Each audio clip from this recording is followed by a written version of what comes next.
Hello everyone, welcome to another live stream on the channel. Today a different format, 1 versus 1 tournament.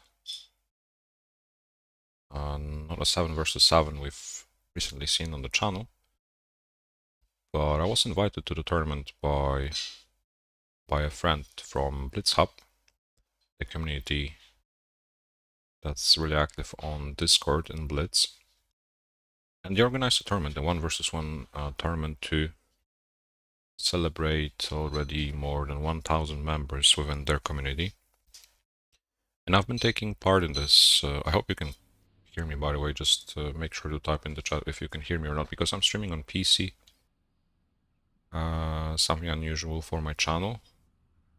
But since I will be taking part in the tournament and then streaming other matches as well of other players, we're already playing the finals.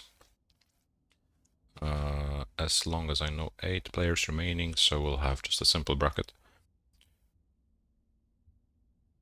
So if there's any issues, just make sure to tell me in the chat, since there's also a delay, so I won't be able to react in time, but hopefully I'll be able to change something. And we should be starting already quite soon, playing against Sable. Already. Single elimination. Tier 10 tournament, best of 5, as far as I remember.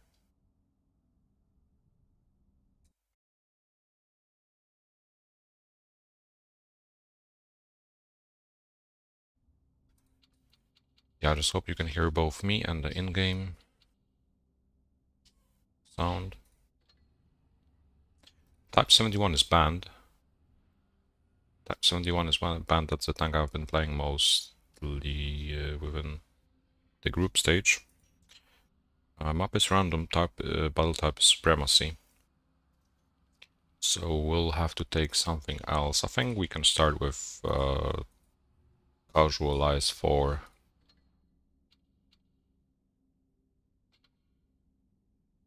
To check out the enemy, to check out how it works.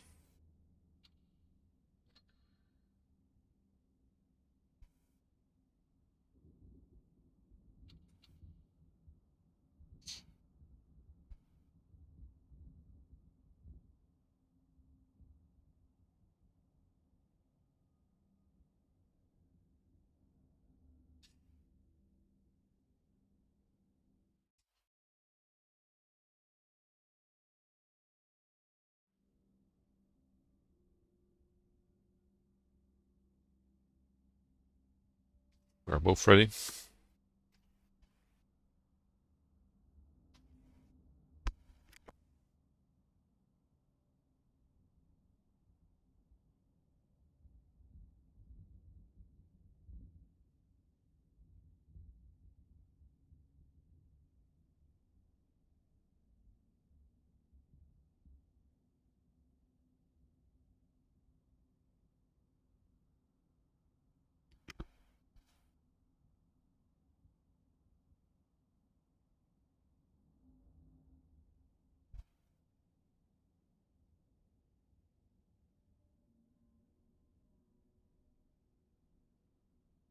Yeah, starting early already at 2 PM CEST. First match of the final stage against Sable. 3 more afterwards, which I'll stream as well, just from the spectator's point of view.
And we can start the first game already. 60 DP. Enemy team Black Goldville. One piece of cake.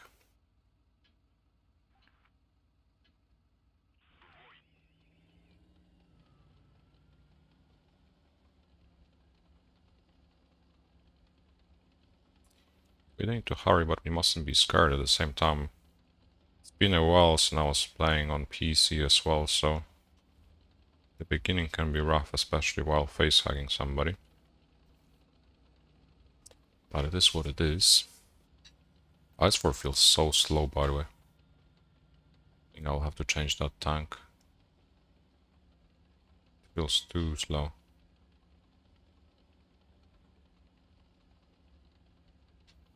I'll just play aggressively towards the A base straight away. Okay, the enemy is on C. The enemy is on C, and if he just takes C and plays hold down in the corner, that's not going to be fun. I'm ignoring the bases, so I'll just go towards C straight away.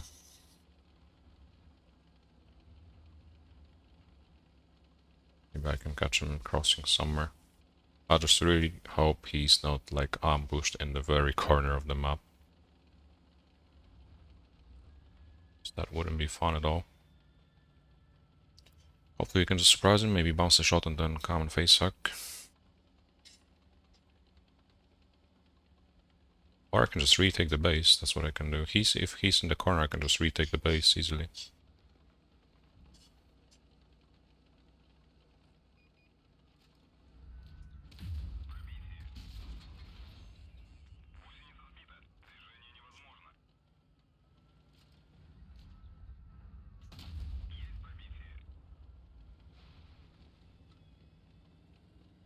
Trying to block his shot with the gun.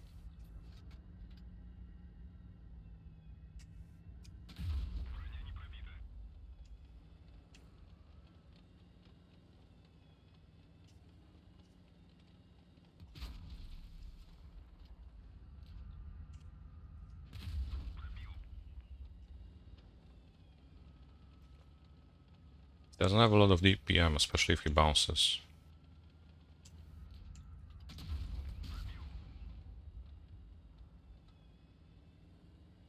He'll need like 2 shots. Not sure if he has tungsten. I'll need 3 more though.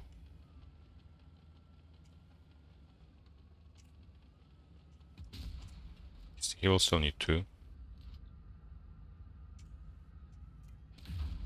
GG. I'll have adrenaline soon. I only need 2 shots if I ban a piece though. Now I should have the reload. I'll just use like the hill.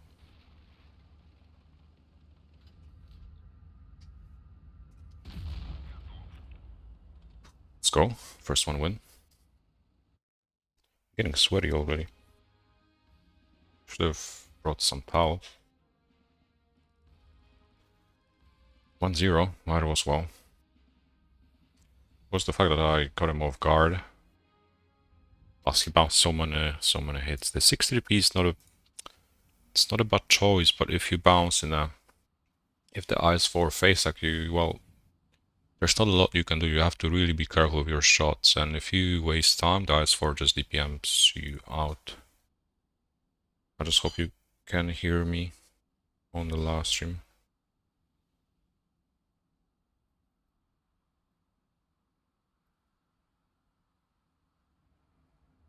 If you can hear me, that's fine. I just hope... Oh, okay. If you can't hear the game sound, just tell me as well. It should be fixed within a few minutes.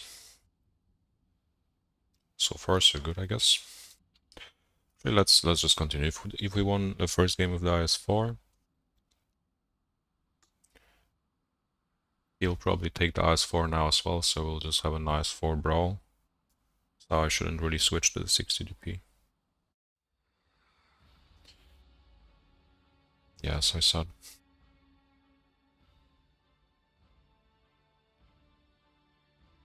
Best of 5.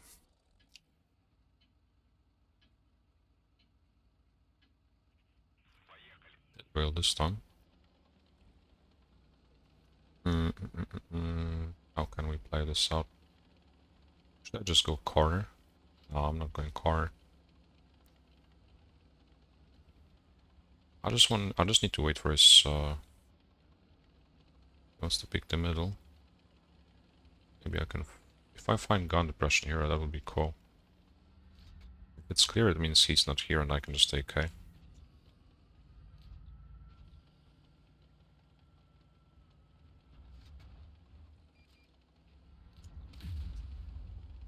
I'll just take the A base. He's probably taking B. Okay, he's coming already. No, I think he's taking B.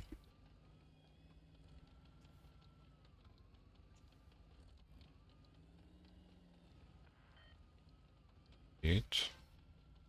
We'll get the points advantage.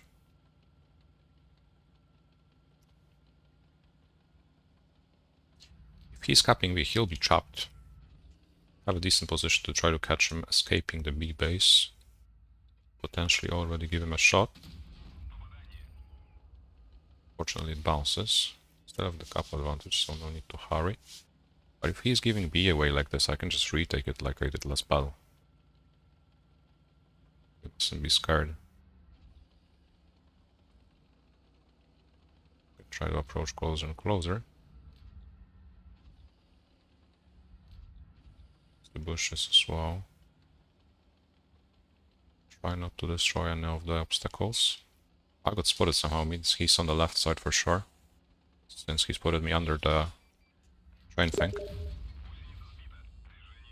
Already coming.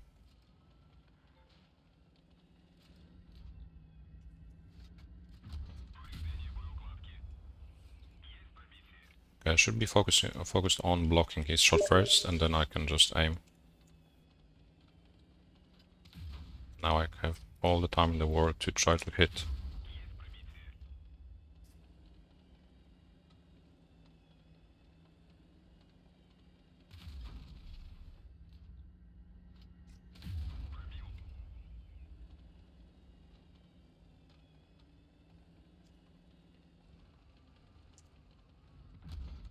Okay, I'm racked for the second time in a row, nice.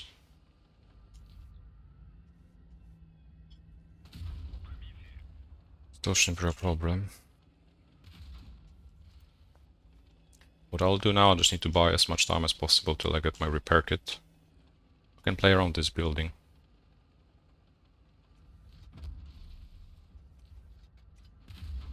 Oh no. To bounce one more.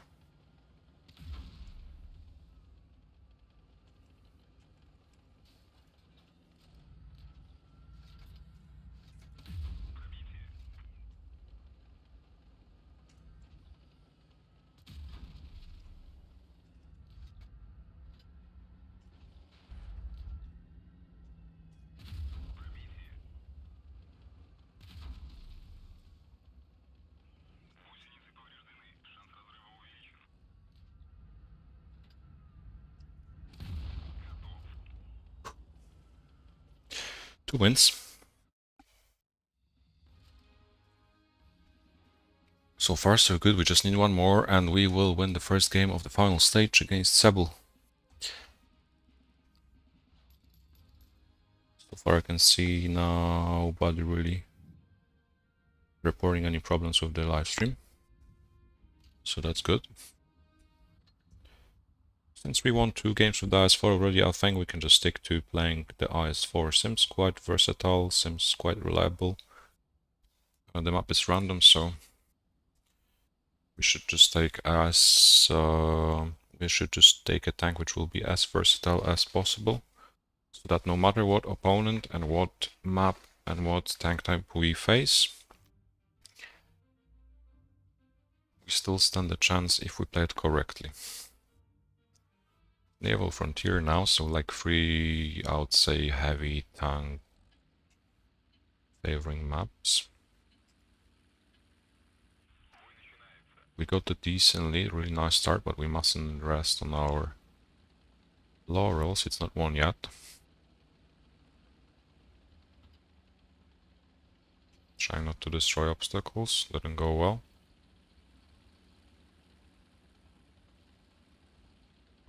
I didn't really go to the middle. And I don't want to risk losing HP for free while crossing, so I'll just make sure he's not in the bush in the middle before I cross. Okay. Decent see. Let's just come and see. If we face him, we already won 2 brawls, 1 versus 1, 2 face sec. I think I'm confident with rolling Sable. So we shouldn't try and run around the map, we should just find him and delete him. I can actually just climb, maybe. Maybe that can be surprising. Because he thinks, since I haven't really peeked while he was capping the sea base from top, he thinks I'm not at the top. So he may try to take some position. Definitely won't expect me to just go back and relocate to top again. At least, I hope so. Are these things broken? Was he here?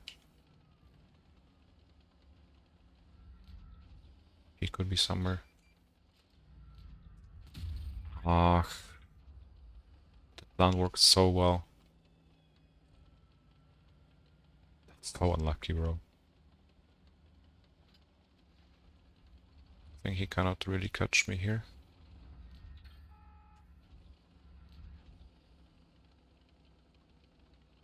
Would have already been one shot in.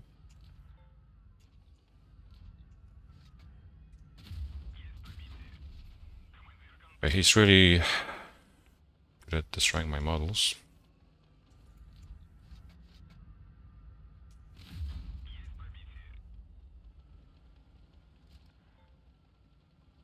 An eye for an eye. And an Amrak again. How? It's not the Sable I know. Okay, you wanna face hack? You will face hack. He's well face hacking, hopefully you won't destroy my Amrak again. I just need to focus on blocking his shot first.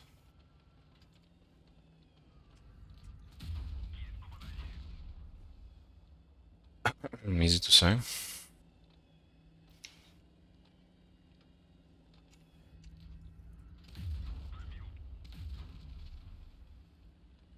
Needs 2 shots, I need 2 shots, I have the shot advantage, and I think I'll have adrenaline just in time.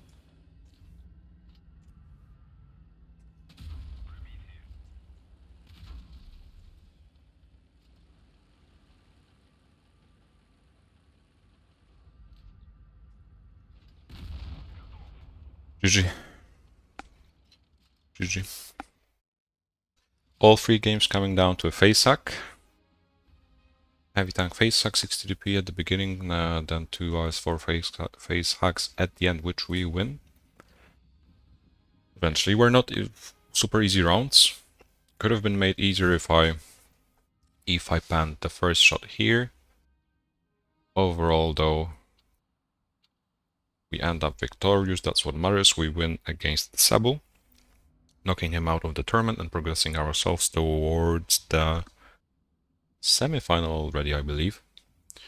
But before we play our semi-final match, I suppose there is going to be 3 other quarterfinal matches held, which I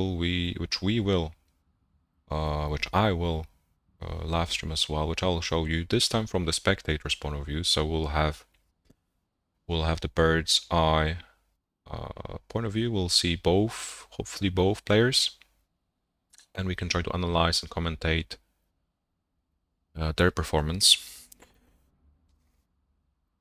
My chat in the room is not working, by the way, so the room moderator has to keep it in mind. I'm available on Discord. I have Discord on my phone in case somebody wants to contact me. The thing I would like to know is when is the next match starting? I can already see Igno, LGNO, ready. I suppose he's the next quarterfinalist that his match is to be played.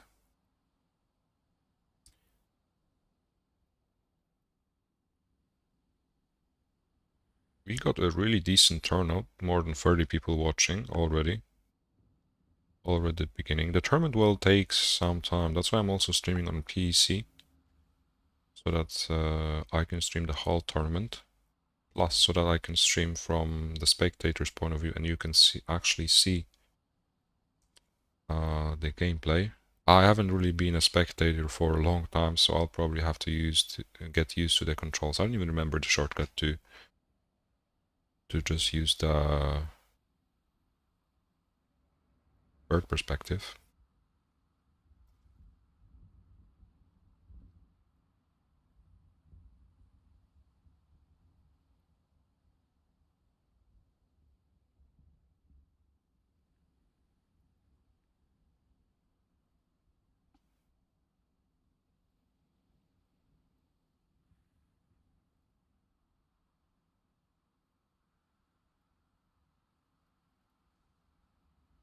There he is. Both of our players are already ready. The section cap man.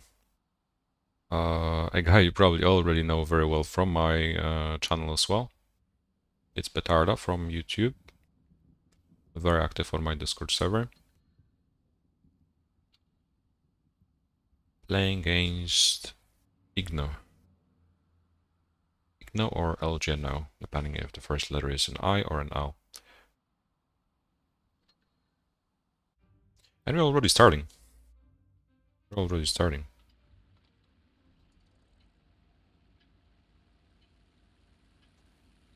Okay, let's see how we can get to the guy. That's how we change the speed of the camera. How do we elevate ourselves? How do we elevate ourselves? We can zoom out, that's cool. Igno playing with the FV already, that's what I forgot to mention. Suction Cap Man in the blue team playing with the Leopard, interestingly. Not taking bases, not taking any bases yet, even though he's playing the medium. I would like to elevate myself somehow. How do you do it?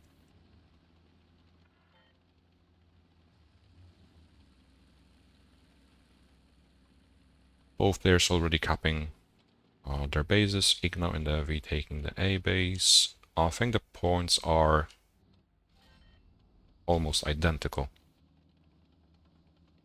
The points are almost identical. Do I have to just fly out? Seems like.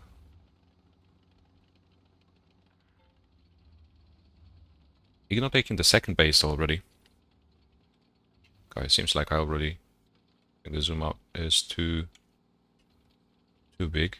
Suction Cap Man trying to use the Leopard's view range. Very well done already, first shot coming. However, Igno already has 2 bases, but even though the Leopard has insane view range, the fact that the red player has already 2 bases, cap pressure is applied. The Leopard has to come close. It's not really able, especially on Naval Frontier, especially on the middle of the map, he's not really able to. But this is such a great move. This is such a great move. He's not aware of that. He got him off guard, and that's already 2 shots into the V, basically for free. But he has both the speed boost and reactive armor. The Leopard is really in trouble now. He is really in trouble now. Unless he continues to fail the HEs like he just did. The thing is, the FV215B can just HE the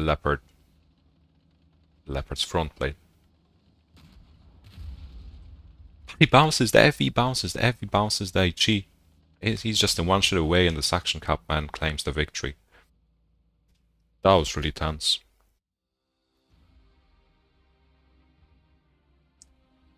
That was super tense. I didn't really expect that coming. He got 2 shots for free basically with the Leopard on the V. But then when he was just face to face, there was no way the V would just lose a brawl, a face hack against like a paper Leopard. HE is dealing up to 600 damage, but if you low roll, well, Leopard's DPM is not really worse, not any worse. Even if the V applies a reactive armor. We can see a tank change already. We can see a tank change already from both sides, still sticking to mobile vehicles this time. That'll be really interesting. I think the WZ 1-1 is a perfect counter for the LT, to be honest. Especially if it comes down to such a face-to-face brawl again, especially on Himmelsdorf. The map and the tank. You really favoring the Suction Cup, man. Already, but we saw last battle, anything can happen. Mistakes going to happen. I think we can just also use, or we can try to combine. Both point of views, the birds and the third person perspective as well. Looks pretty decent. It's the first time I'm doing a live stream on PC in a long while, and the first live stream I'm doing spectating or trying to commentate, so please tell me how I'm doing, if I'm not failing too much at least. And meanwhile, already Suction Cup man just YOLOing in. As I said, face to face, the LT stands little to no chance. As long as he penetrates all his shots.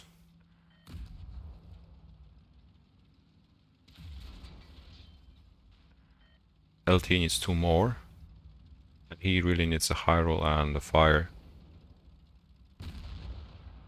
Every shot counts, every shot matters. The single bounce basically just lost him the game.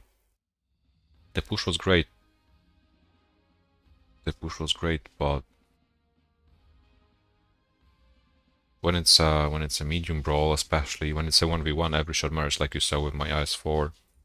Every single bounce basically of the enemy brought me closer to my victory, and especially here in a medium face-to-face brawl, there's no way the enemy will bounce that often.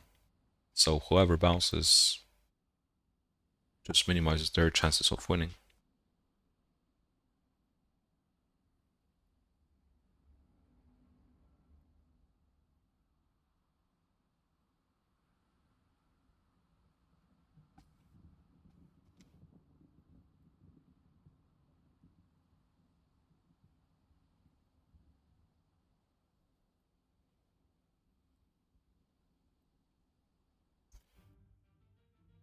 Another tank change, still sticking to medium tanks. E50M now, perfect counter for the Leopard, and if they continue to just finishing the battle within 2 minutes when they just rush each other.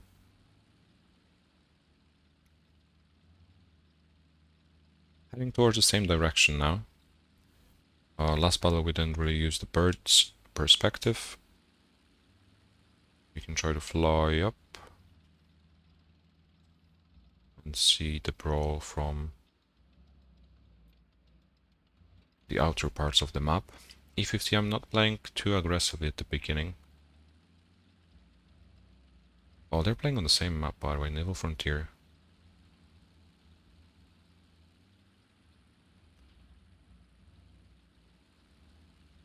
Nobody really wants to make a mistake, since, well, both tanks have great view range. If you just cross in the open and you lose the first, if you allow the enemy to just shoot you for free, later on in a face-to-face brawl, it will be really, really hard to come back. Since, well, it's really unlikely that the enemy will bounce. Especially if it was the Leopard to take the hits.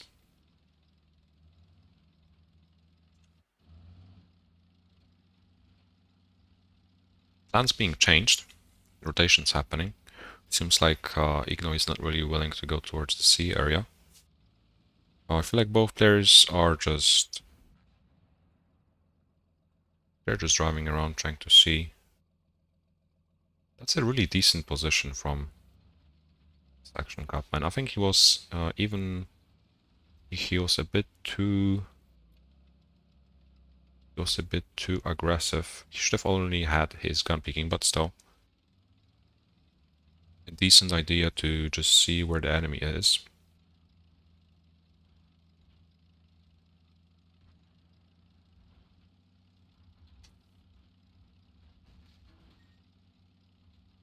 Driving around while The closer the E50M gets, the harder it will be for the leopard to play around. Since in a face-to-face brawl, the leopard stands no chance at all. Especially if he's just trapped in the corner. There's no way the leopard stands any chance. DPM wise though, if he continues to pen every single shot,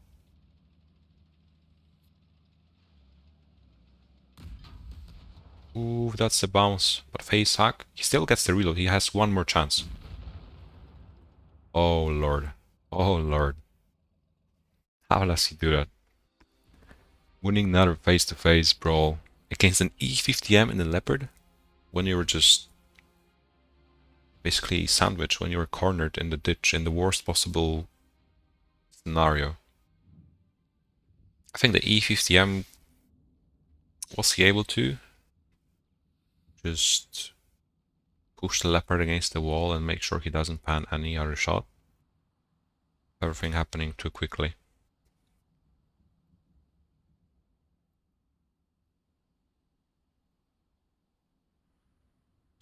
I mean, the HPs are the same. If the leopard pans every single shot on the E50M,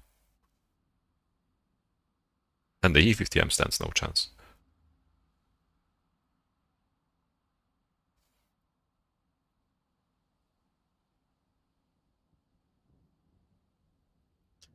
But as we've just seen, anything can happen. Even if your HP's down, every shot counts. Every shot matters. If the enemy makes just a single mistake, you can always come back. Another change, this time Igno in the leopard. And the Saxon Cap man back with the 1-to-1. 4 Despair, the first time we see 4 Despair this afternoon.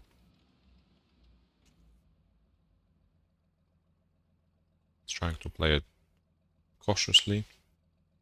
In the leopard, well, if you get trapped in the leopard early on, if you put yourself in a position where you are not really able to escape, you're not going to win.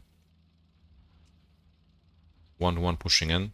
I think the DPM now is somewhat similar, but if the leopard is caught off guard, oh god, that was so close. The leopard is so trapped, but the 1-to-1 just missed him. He didn't spot him in time.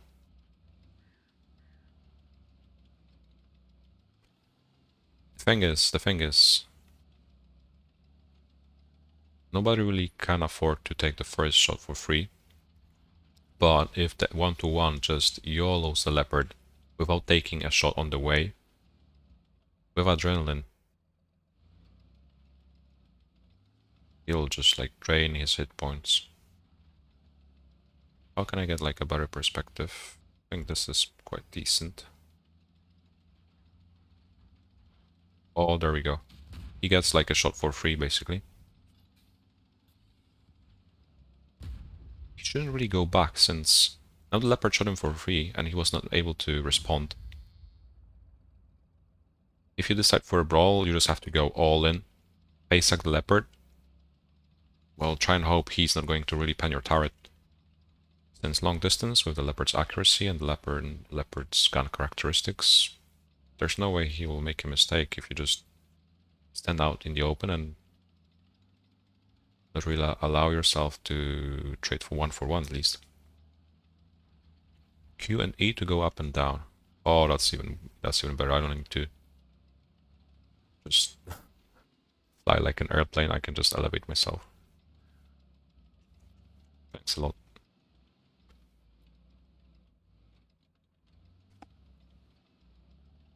HP, well, leopard having nearly 300 more HPs, but still the leopard can be too short if we combine a potential RAM or HE, high roll or something. Meanwhile, the leopard may need 3 shots to finish off the 1-to-1, considering no fire happens.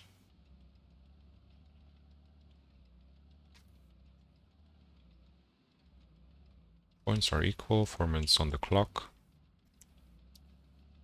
Let's try to see. I don't think the 1-to-1 should be scared peeking from that angle. Like the leopard only will see the 1-to-1 start. The problem is the gun depression. Because to get enough gun depression to show the leopard, the 1-to-1 may have to over peek and expose his side. That's the problem. Nobody really wants to make the mistake. This is crucial.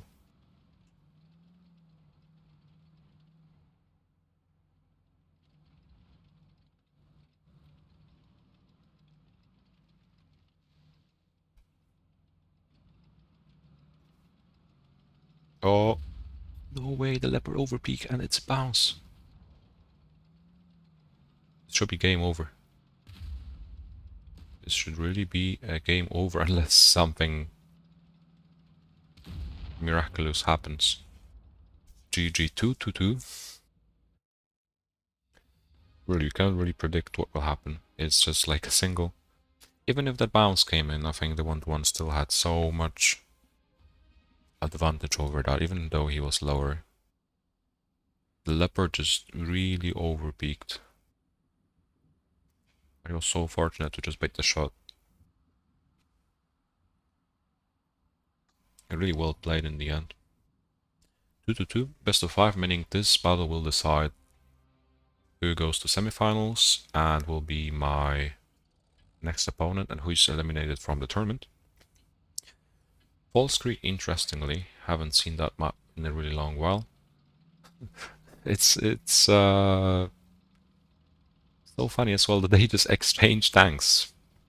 First of all, it was the Section Cup man just using the leopard. Then it was Igno taking turns. And now he switches to 1-to-1. Meanwhile, the Section Cup man goes for an E50M peak, playing really aggressively in the 1-to-1. I'm not really sure if that's the best position for the 1-to-1 to have enough gun depression, especially on the E50M.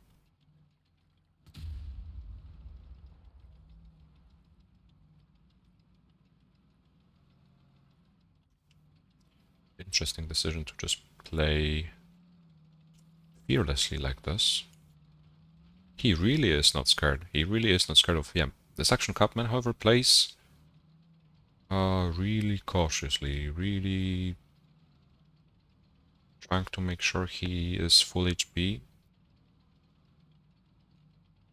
till the actual brawl happens.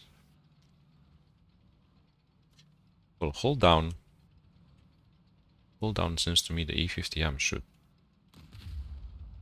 do better, but well, this shot going in.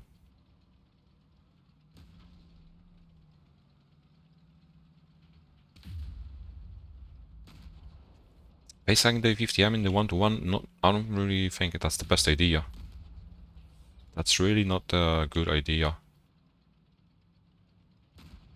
He's just a one shot away from being eliminated from the tournament now. And it's a GG, the Section Cup man winning 3-2 in the face-to-face brawl.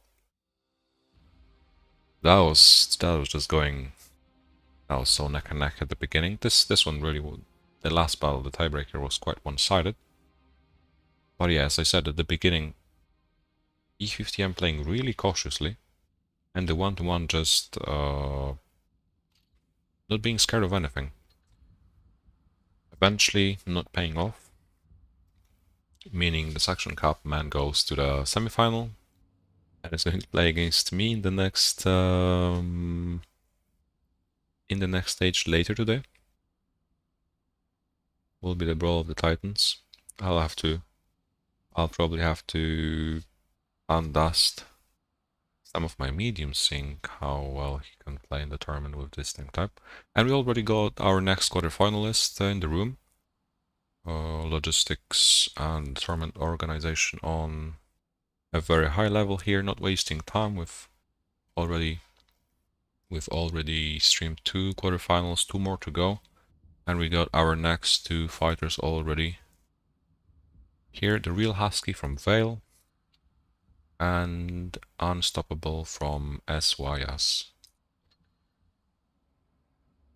Clicking ready, and we can already start another match. Interesting that we saw just medium brawls in the second quarterfinal. Here we're back to heavies. That's I think the tanks we are most likely going to see throughout the whole tournament. That was the 103 against the VK on Hellas. Ooh, I'm really worried for the 113 if he doesn't come up with some well, game-changing idea. Because there's so many poles, there's so many obstacles the VK can use to just hide its lower hull weak spots and give free either HEs or just free shots to the 113, making him unable to fully use his DPM. Playing really cautiously at the beginning, the 113 already pushing in, trying to catch the VK off guard.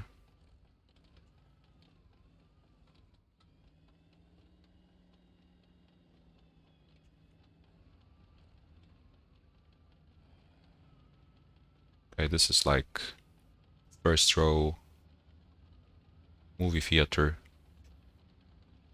point of view. Should be hired by Universal Studios. Well, in such a brawl, the only thing the 113 has to make sure that happens is that he gets the VK side, but he has to be just glued to the VK side to be able to win.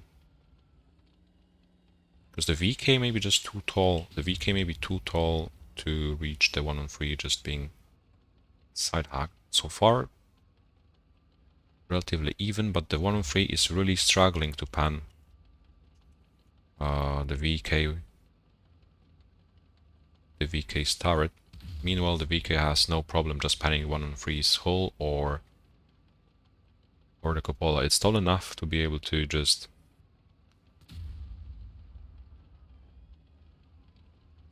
react to the enemy's aggressive playstyle. And unstoppable now. He's just one shot away from winning the first game.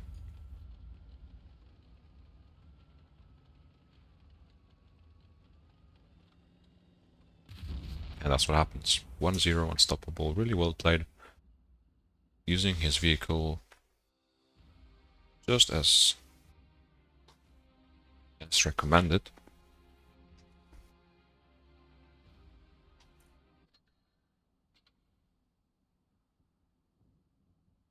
Hello Petarda, hello everyone on the stream. By the way, there's a delay, so keep in mind I won't be really able to interact in real time. So that I can play my games and the other guys can play their matches without any hosting attempts. There's a delay. When it's my turn, I've already played my match. It was the first quarterfinal of today. I played it like half an hour ago. And I'll play in the... I won that match, and I'll play in the semi-final against the Section Cup men after we finish this quarterfinal, and we'll play one more, and then we'll start playing semi-finals again. At the moment, we are playing the third quarterfinal. This is the second battle. The real Husky still continuing his really aggressive playstyle. This time, though, trying to take a light. Trying to take a light to have even more opportunities to catch Unstoppable off guard. He decided to take the 60 DP. Base is being capped. But the fact that the 60 DP took the C base and is going towards the B base already, meaning he will have the complete control over the park.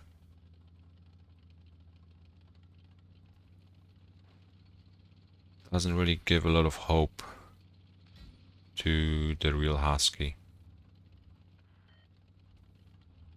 Since there is not a lot of space, he can use his mobility. Mobility 4.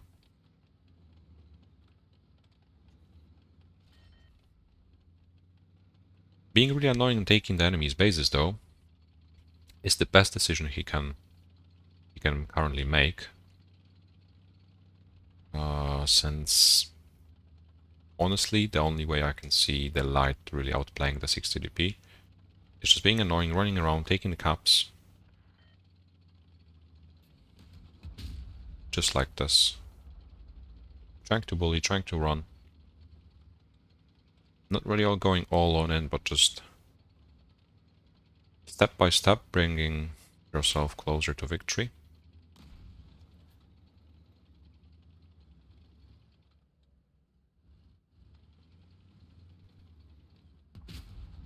Going in already.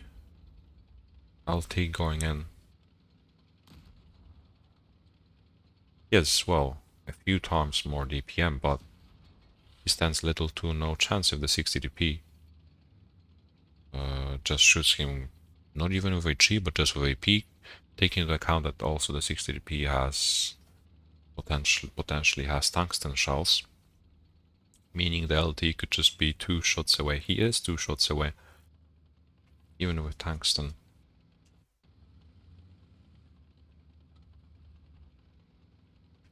Now the B base is being taken.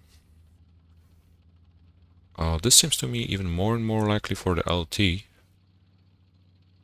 since, well, the 60 DP has to go in at some point. And even if he shoots the LT like now, the LT may have just enough DPM. He gets struck. The LT still may have just enough DPM to just side hug the 60 DP. Oh no, not if you bounce. Not like this, not if you bounce. Oh, such a good attempt though, just making sure he was 1k HP, he can take one shot. And then what? The 60 DP was 1200 HP, meaning you probably need around 4 shots. That was possible. That was possible as long as all the shots went in. 2-0 currently for Unstoppable. Surprisingly or not. This time though, we'll see both players taking heavies. We'll see how they do in a face-to-face heavy brawl. Maybe the real Husky will stand more chance while playing the 60 DP.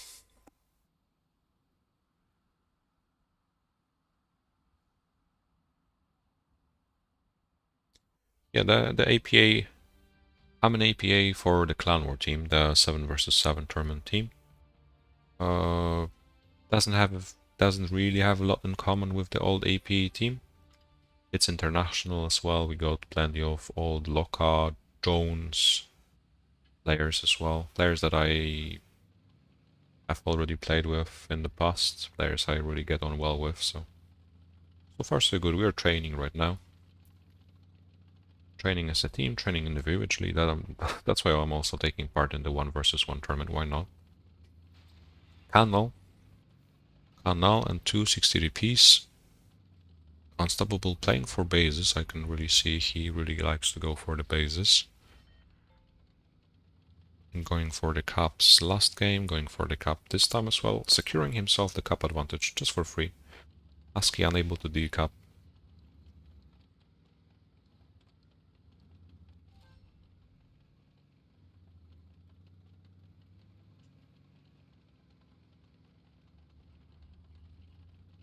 Seems like another brawl, another face-to-face.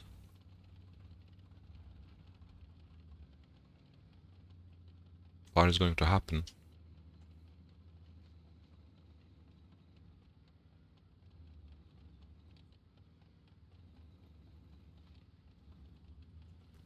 Scrapping off this angle may not be the best idea since the terrain is really not flat. And that may allow Unstoppable to just give a free shot into the real Husky. The real Husky has to make the move since he's the one down with points.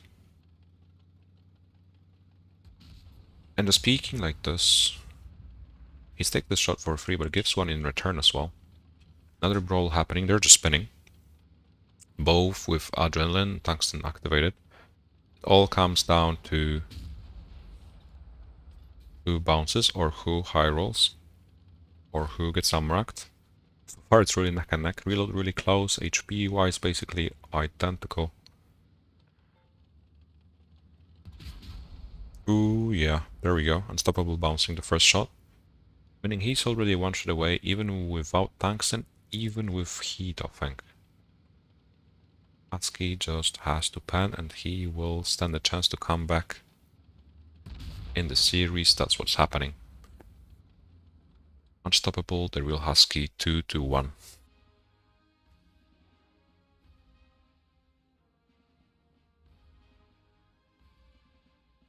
What's the prize pool? As far as I know, the winner of the tournament claims a Huawei watch and PayPal cash prize.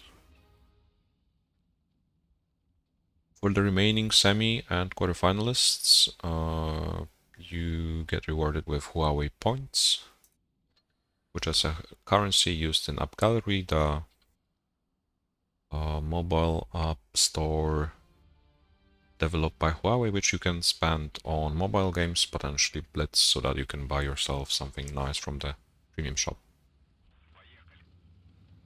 Playing Canal again, two heavies. This time Unstoppable choosing the VK. The VK seems to be a reliable choice, especially if you get such a map like Hellas, if you get Canal and play in the middle against a 60DP and get an opportunity to shoot him for free. As I said.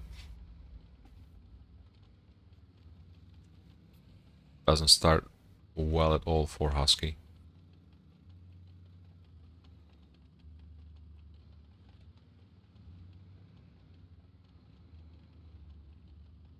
He may take the base for free, but that doesn't really change a lot, especially when he's already 600 points down, when the VK has more than 2.7k HP.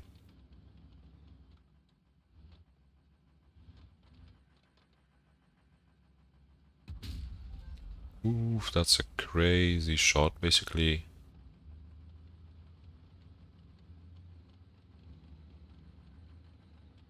Trying to come back. Trying as he might.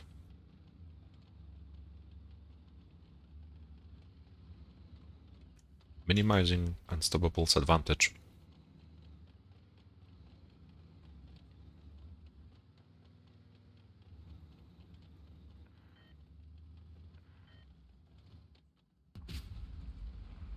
It's such a great idea to HE the VK. There was no way he would ban the VK's height hacking. To make sure he could ban, he would have had to overpeak and potentially risk taking another 600 damage roll.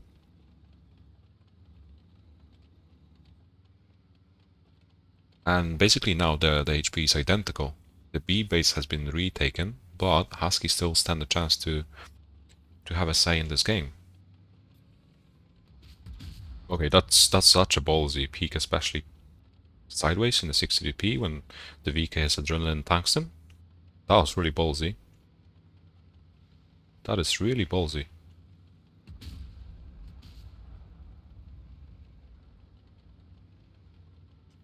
None of them getting amracked yet, but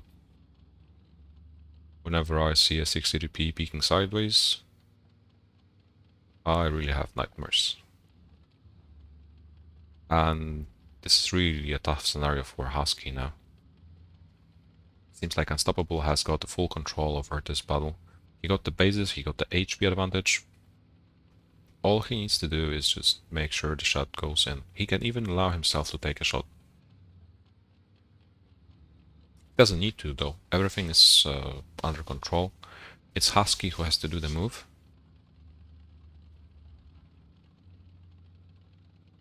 He's playing so fearlessly, even though he's one shot, that's crazy. And the shot goes in. Imagine that shot goes in. Destroying Unstoppable started, meaning he misses the shot. Husky really can do it somehow. I don't know how this guy is capable of that. But he just won this game, he clutched it out. Winning is 2-2, Husky against Unstoppable, and we are going to see the tiebreaker. How did that happen? How did that happen from being 700 HPs down, on the edge of being eliminated from the tournament, and now just being able to win the series and progress further?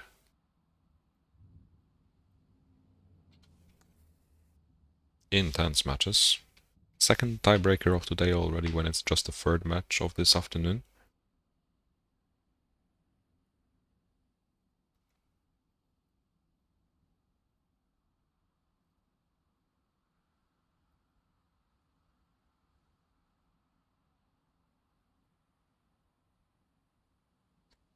I'm ready. Players are ready. And it's the 60 DP fight that's going to decide whoever is advancing to the next stage. Dead rail, I think that's a fair and square. Heavy tank favoring map. And it will all just come down to a really close brawl. I can already see that coming. Husky really aggressive. As we've seen in the previous battles, he's not scared. He may be one-shot enemy, he may be full health. He doesn't really care.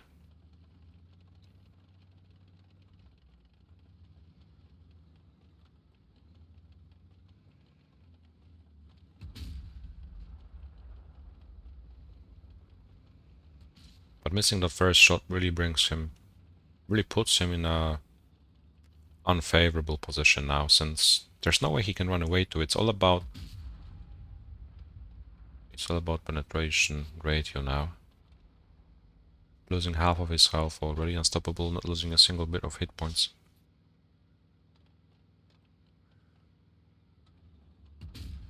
Third shot of Husky, not dealing any damage. Unstoppable, just draining his HP. That would have to be a miracle. We've seen the previous battle already. But I don't see it coming again. Another bounce. Another bounce. The 60 DP face hack. Not really letting Husky win it. Unstoppable. With the 3-2 tiebreaker win. Really sloppy at the end. He had a great lead, 2-0 against the real Husky. Then he came back. But the last battle just showed who's the better player, and it's Unstoppable. Unstoppable, which is our third semi-finalist. These two both.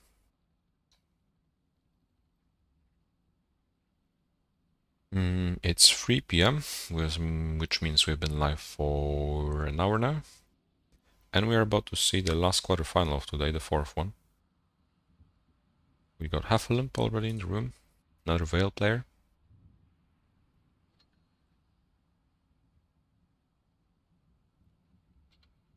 Waiting for his opponent. I guess we can already, or will be already able to get into the game. And after that match, it should be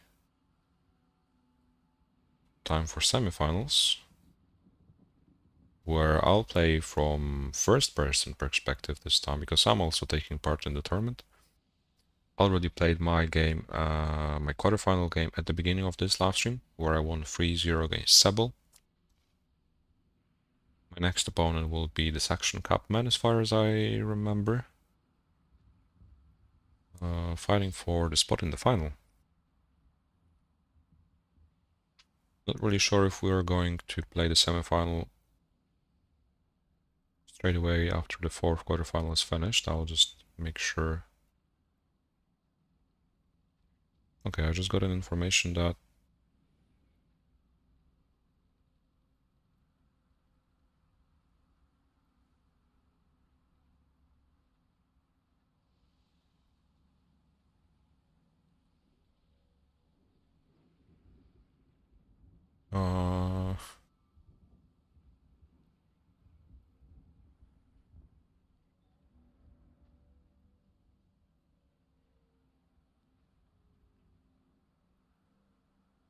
so we are going to play the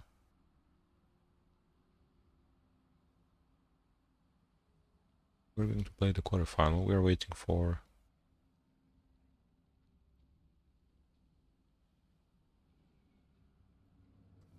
remaining player.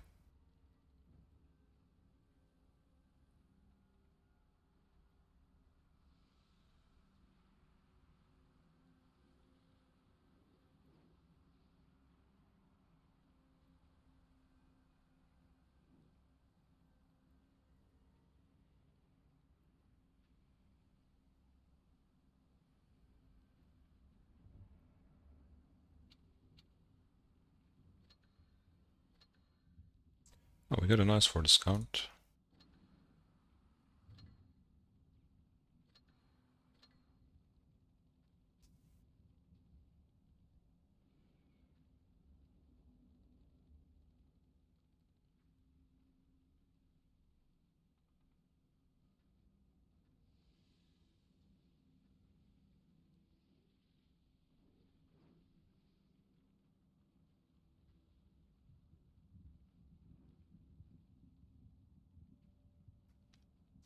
So yeah, we'll play this. We'll stream this quarterfinal. Then we'll play the two remaining semifinals. One of them with me playing. Seems good. And then we'll have a match for third place, second, and first place. Obviously, the final will decide.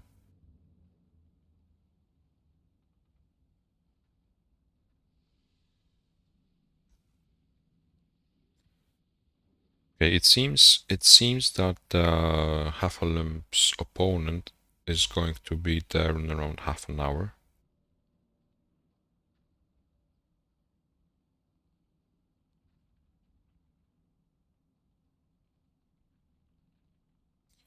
Which is not great news.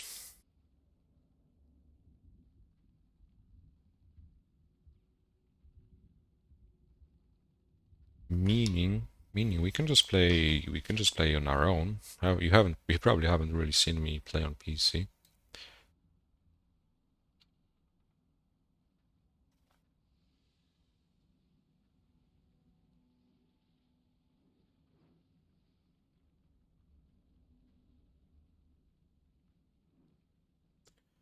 We can leave the room for now.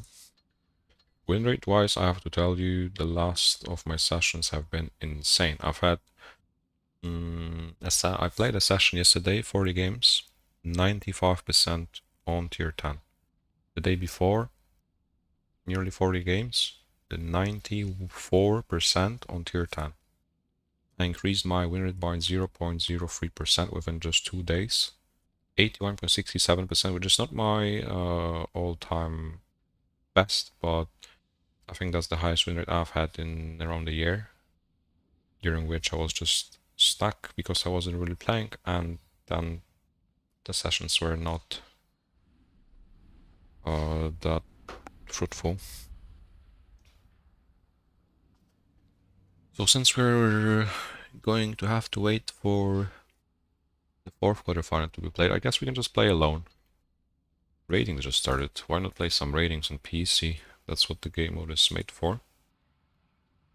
And we can just basically practice for our semifinal so that we don't fail. I haven't played in a PC in so long. Should we play heavies or should we play mediums to counter Petarda? We can play heavies, and he will think I'll play heavies, and then last second I'll switch to mediums when we're in the room. And he'll be not aware of that. Let's go. Let's go I7.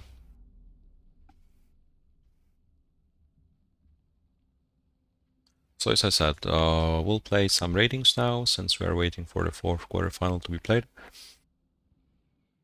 And then we'll have a lot more matches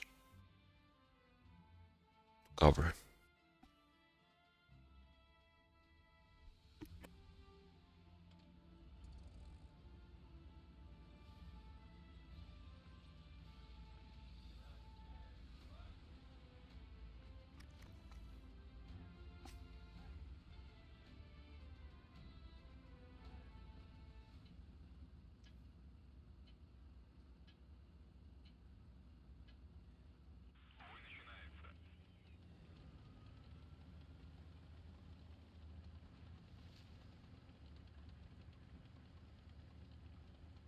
Okay, I just got a message that they're ready to play, so we just play this one not random rating game, and we jump back to the room straight away, and we can stream the remaining quarterfinal.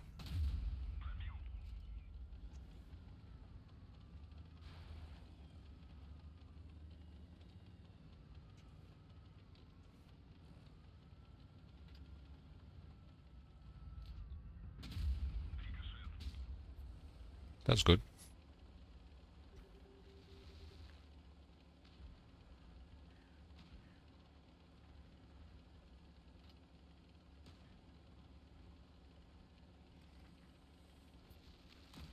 Can just rush these mediums. Just have to imagine this leopard is petarda.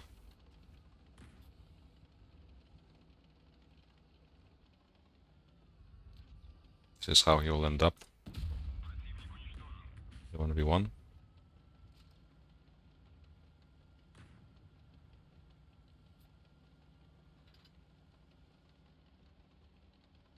Can they kill this T-54?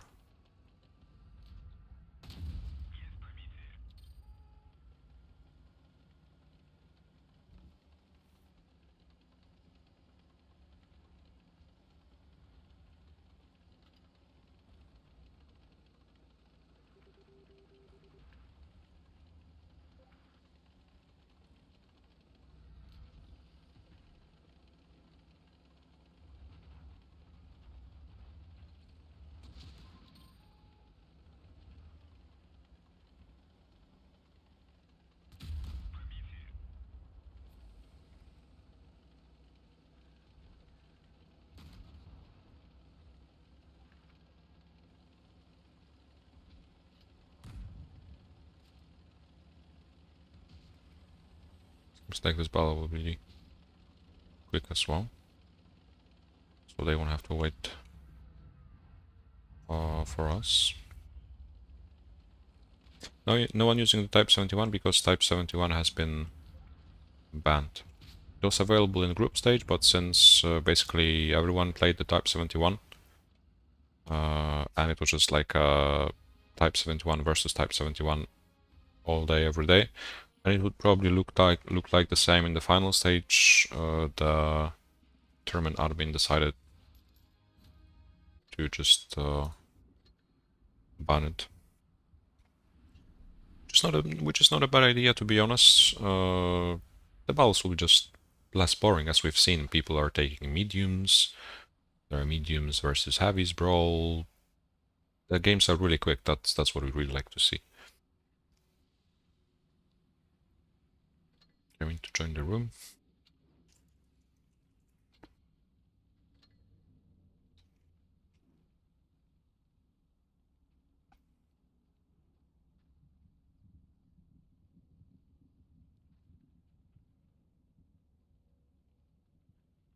Type 71 1v1s though are really skill requiring.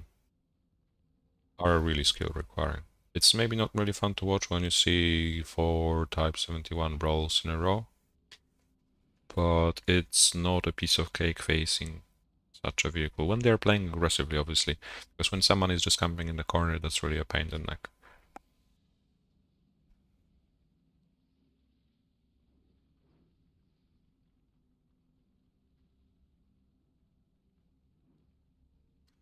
Alomp is here, he's playing against Bomba. He's ready as well. So I guess we can start the 4th quarterfinal of today already, after an hour.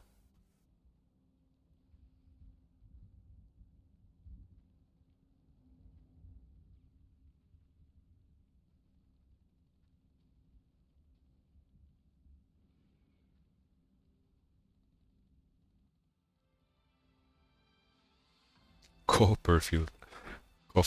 Copperfield will be a really decent map to see who's better. IS-4 against 103. So we got some diversity as well. Sticking to heavies, I said that's what is most likely going to happen.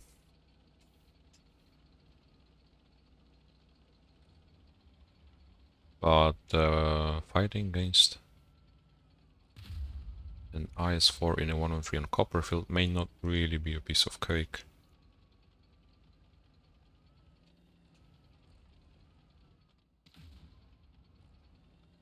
I really want to see the 1-on-3's angle. That's such an interesting position.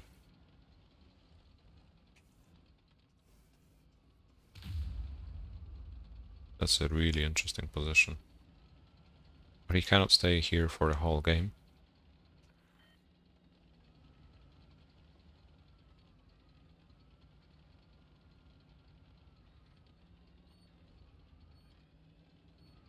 I really think the IS4 stands a lot of chance while just face hagging the 113, even though the 113 has a lot of DPM. If you just face hag the 113, you will pan nearly every single shot with heat. Meanwhile, the 113 will have to go for the direct weak spots, which is not always a guaranteed pan. So far, HP neck and neck, considering 113's DPM advantage. Around 1200 HP on both sides. But it's Cephalum in the 103 that has the upper hand now.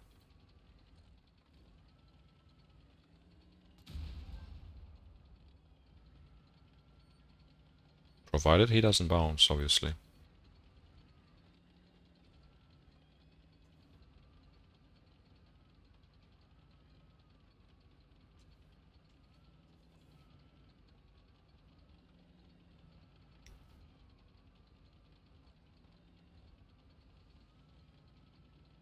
He has a better position, definitely. But it's Bomba in S4 that has the base, applying cap pressure already.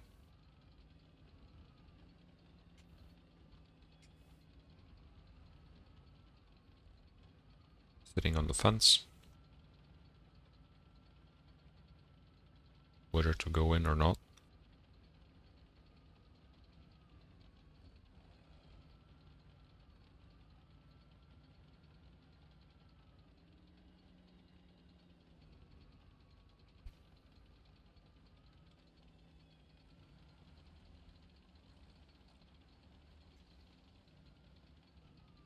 Pulling back just in time before the IS4 peaked. Trying to play around the cacti. If the 1-3 goes in now, the DPM is definitely on his side. But he needs to pan every single shot to make a use of it. He's just a one shot away from winning this spell. But the IS4 can just side hack. It's a low roll, and the IS4 has the reload, doesn't he?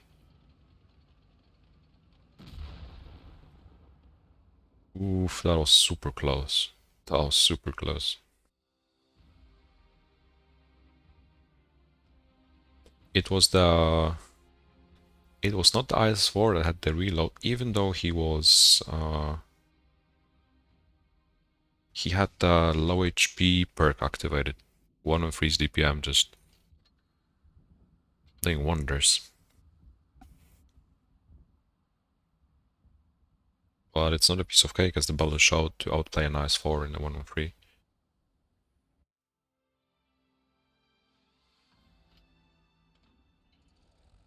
You really have to pan as many shots as possible.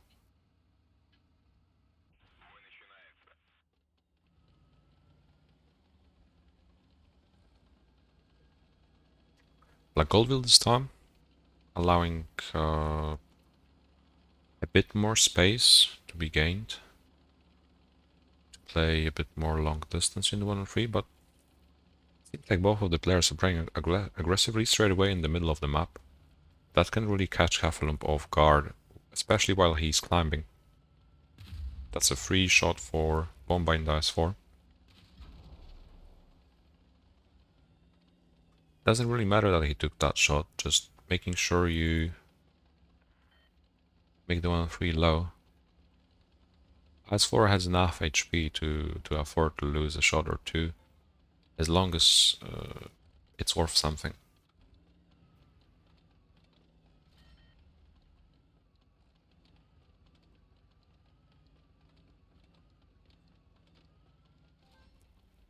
As even both of the players, they received all damage already. Exchanged single shot. It's the IS4 which has nearly a 500 HP elite just because of the fact that he's an IS4. Will they X-ray themselves? No. IS4 completely unaware.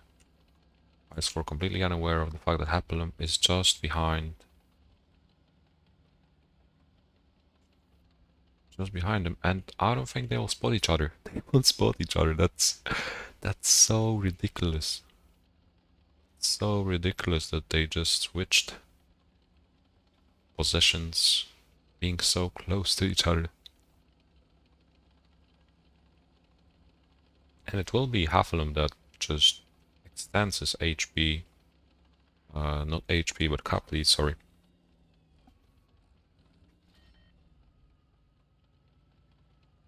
Meaning that S4 will get into even more trouble.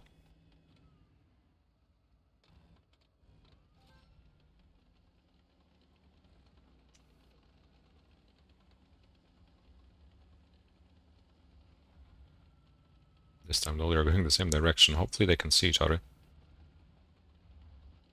No way. Okay, at least they got spotted. It looked like they would pass by each other again. Ooh, the S4 can get just a free shot into him. Exactly. That was a really good decision to peek there. Hafalum though, fearlessly just pushing in. He cannot really afford to lose any more hit points. He's only 1500. And especially now when he's just going into the A base, he's pinstring himself. And by crossing like this, he can take another one. That's so sloppy. Playing around the rock like last game though can be really favorable for the 1-on-3, especially with the buffed traverse. And it's again the IS4 that has to make the move, since Hafalum has around a 70-point cap advantage.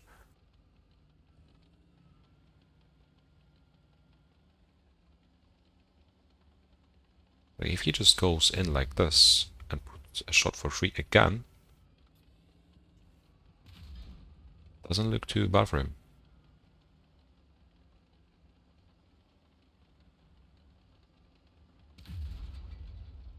He's outplaying it really well. He's not allowing the 1-on-3 to respond even. He's just helpless.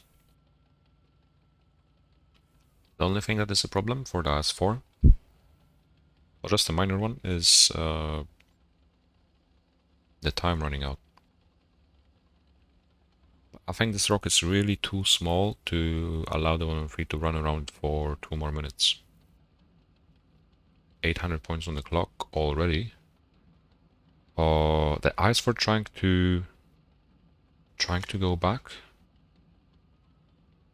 That's a really weird decision, especially when... Okay. Making the 1-on-3 one-shot already. Especially when he needs to finish the 1-on-3. There's no way he somehow stops the points or something. Is he unaware of the clock? Or else he just want to surprise the 1-on-3 by being unspotted and pushing in last minute? It's not a really big surprise, since the 1-on-3 will spot him from distance already. And by just making them move to go back, he wasted a decent amount of time now. And Hafalum really stands a chance of winning this game. He's just 300 HPs away from dying. But he can definitely afford to survive for 10 more seconds to just win this game. There's no way Bomba has this. It's a win for Hafalum. That was such a mistake to go back. That was such a mistake. 2-0 for Hafalum.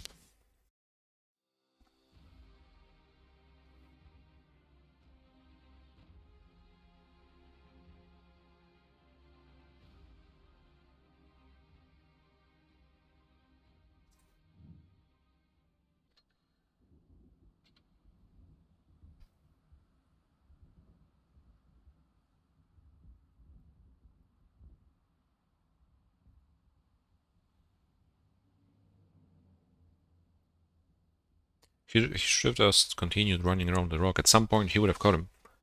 Definitely. The B base was too far away to be captured. Two IS4s. This time Hafalum realizing the brawls in the 1-on-3 are too close.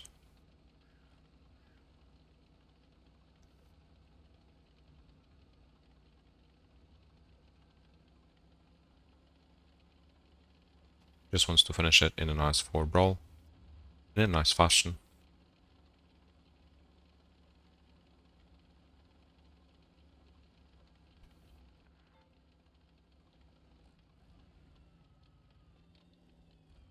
Bomba taking B. Half of them going towards A initially, but seeing that the enemy IS-4 is capturing the middle base, just wants to approach that part of the map and try to give a shot for free while the IS-4 will be escaping the B base. And it will really be possible.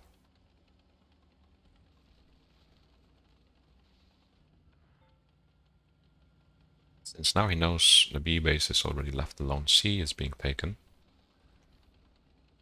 So he may try to stop B, but I will give away his position.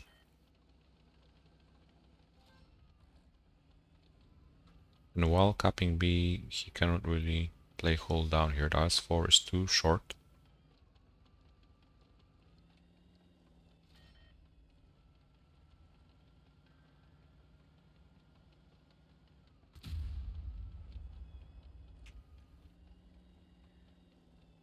And seems like it will come down to another face suck. Or just a face-to-face brawl, I would say. Heffalump trying to side scrape. For that, he definitely has a way better position than Bomba. He's just in the middle of the open. He doesn't pull back in time. Has the points again. Let's see for how long.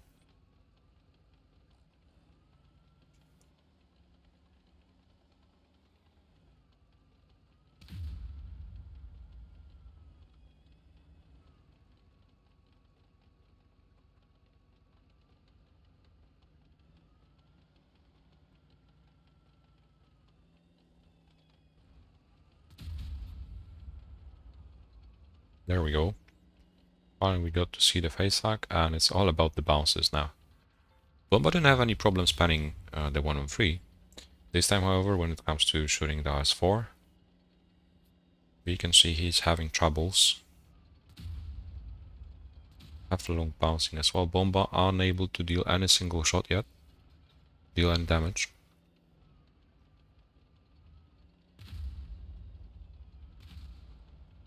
Still not connecting a single hit. The only thing that is in his favor is the cap advantage. But he doesn't have that much time. If he keeps bleeding, if Heffalump keeps spanning, the cap advantage will be irrelevant. Since he's just 3 to 4 shots away from his HP evaporating. Finally penning his first shot. Slight amount of hope still on the side of Bomba. But he's less than 1200 HP. At some point Heffalump has to pan. Taking his time.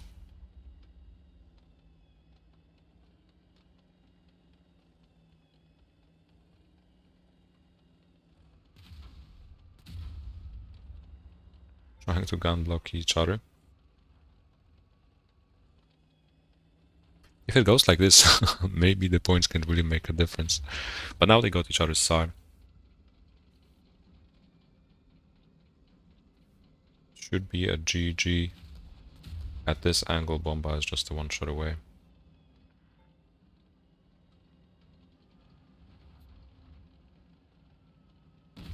GG. Heffalump winning 3-0 against Bomba, meaning he's the last semi-finalist of today. And it means we covered all the quarterfinals of the tournament, of the final stage of the BlitzHub EU 1 vs 1 tournament. And it's time for semi-finals, which means it's time to see me in action again against this Action Capman.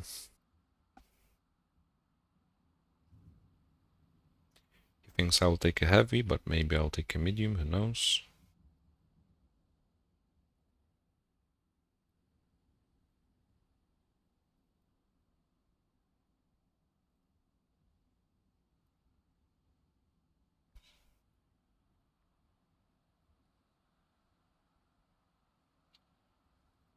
Okay, the chat is finally working. And I can see the chat again.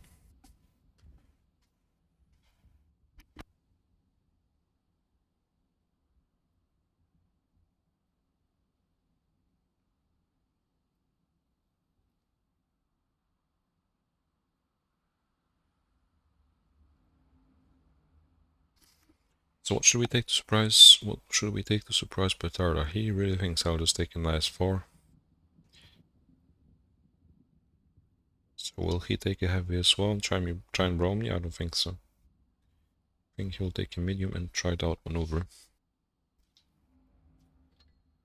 1 and 3 is not a bad choice if you were supposed to play against a medium. It really isn't. Or a V.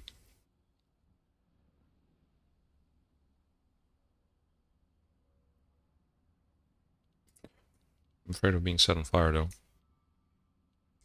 I don't think IS4 is the best choice if he plays it out correctly. Type is banned, so we cannot take it. Chieftain? Chieftain seems too paper for me. IS7 feels not having enough DPM.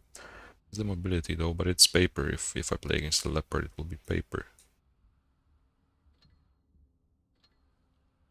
Let's go 1 on 3.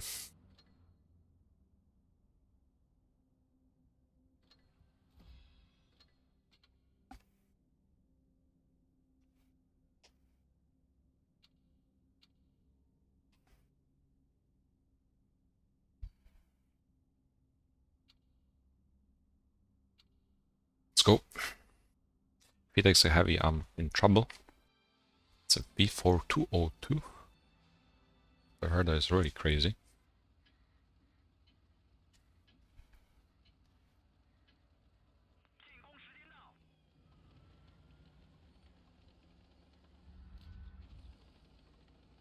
Okay, we have to do it. We can do it.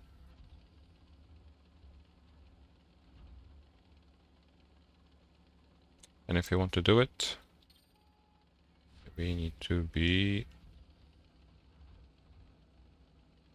I think he spotted me, which means he's in the city.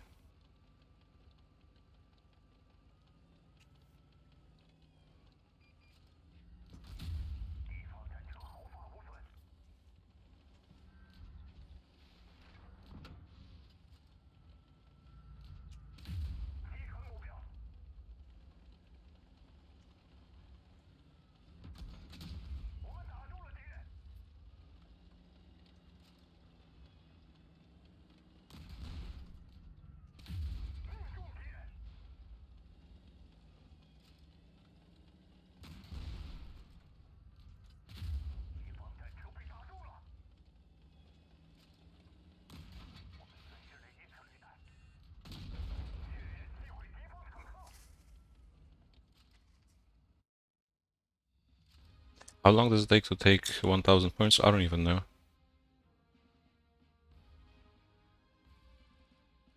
Depends on the map. There are some maps where you have 4 bases, and then one single base gives 3 points every 3 seconds, I think? Or 2 or 1? I don't know. I don't want to try to calculate that. I need to win first, and then we'll see. Okay, he thinks I'll play, and then on maps where you have 3 bases, the one single base gives 5 points every second or 2 or 3, probably. Yeah. So I won the first game. He thinks I'll take the 1 on 3 again, so probably he took some medium to counter that, and then I'll surprise him with the FV. But I need to change adrenaline.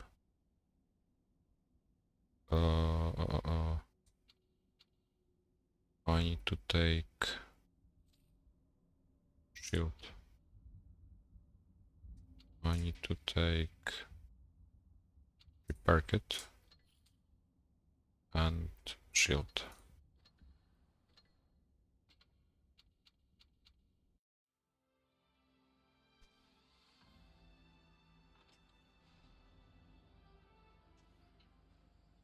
Okay, he took a 1 and 3 now.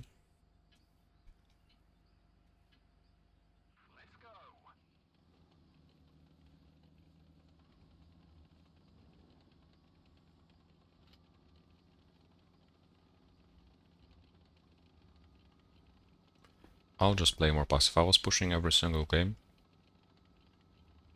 I don't think he expects me to play passive this time. If I can get some shots for free at the beginning, that'd be cool.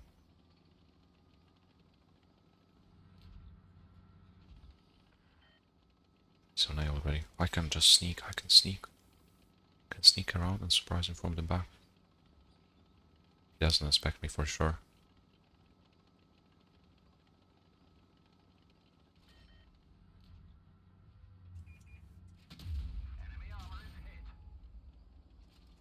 Okay, he wasted adrenaline. Can wait for the adrenaline to just expire.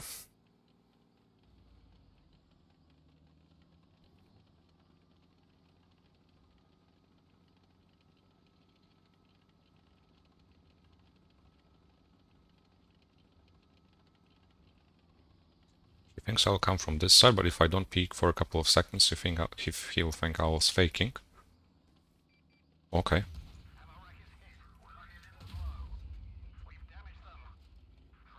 It's not the best. I should have the TPM though, with shield. Doesn't have adrenaline, remember. I could just pan the front so easily with APCR. Oh no.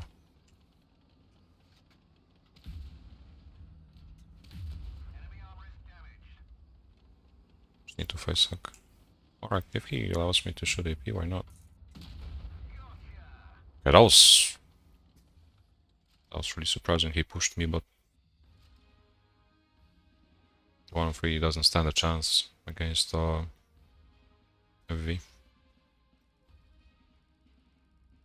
So he will take the FV now. Yes, he has the FV. He'll take the FV. And what is the counter for FV?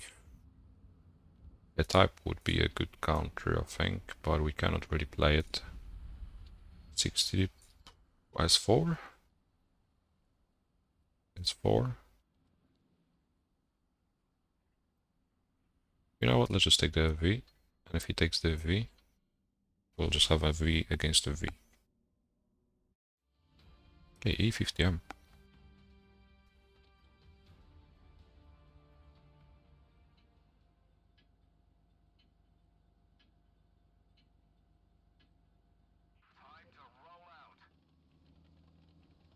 Not the best map to have heavy against the medium. Roll.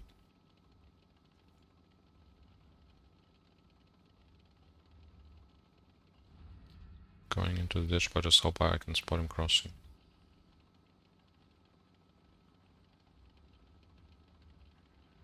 Now just take the B base, I guess.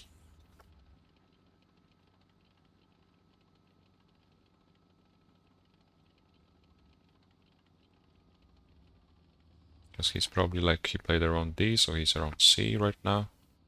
Somewhere there.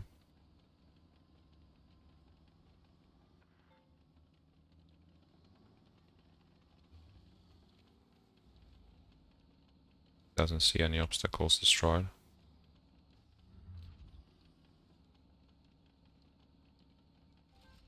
And this will be really not comfortable to play against a medium, which can outspot us easily and make us bleed. I'll just quickly escape this area because this is not fun playing here.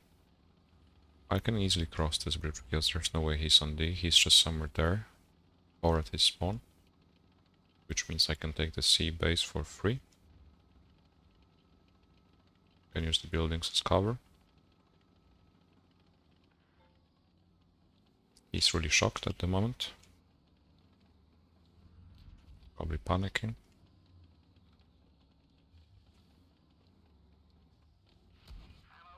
Okay.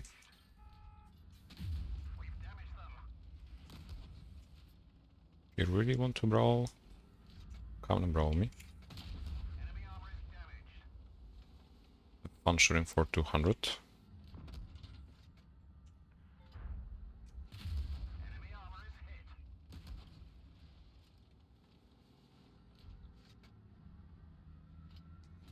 Oh no.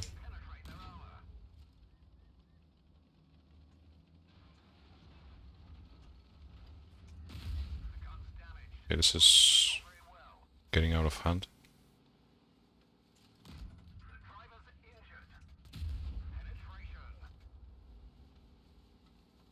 Just need to pan and we'll be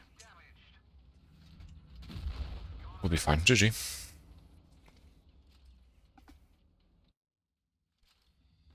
(3-0) against the Saxon Cup. Man, thanks a lot, GG Petarda. We are getting to final. We're getting to the final. Who would have thought? Really well done. So far, so good.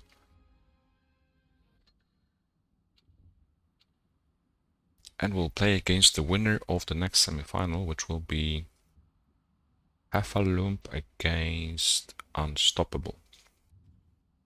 Which, as far as I remember, is going to take place as soon as possible. There we go, Hafalump was already here.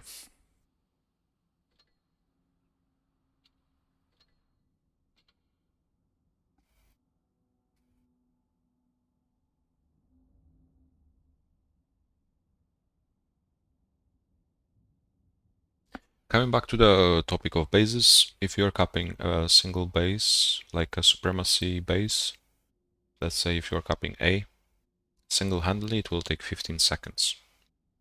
If you're capping the base with 2 tanks, it will take 10 seconds. If you use 3, it will take only 5 seconds. And bases give either 3 or 5 points per interval, and the interval will be like 1 or 2 seconds. Maybe 3.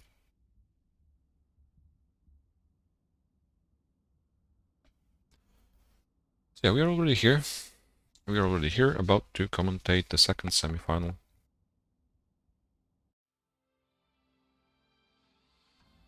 Hafalump against Unstoppable. Hafalump taking the Sheridan. Unstoppable sticking to the 60 DP. We've seen he really likes to play the super heavy tanks. Let's see how he can deal with a Sheridan this time. Interesting pick. We really have to analyze their gameplay because, well, one of them is our potential opponent in the final.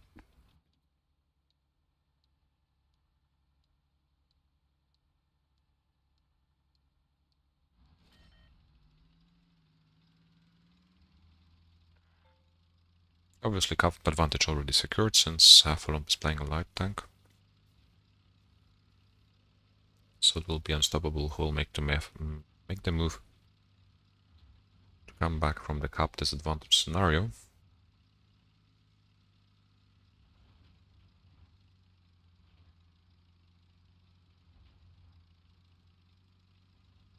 He'll have to leave the sea base, that's for sure. So Hafalump taking that opportunity and already trying to recap the sea base. He gets spotted though. I don't think he saw that coming. But that's a really good decision since the 60 DP took the C base, still didn't have the points advantage, so he had to move out. He had to either go for B or A, which would mean that the C base will be left unattended. And as soon as the 60 DP left the C base to go for B, Hafalump just recapped C, meaning he has an even bigger cap advantage now. Meaning both of the bases generate points.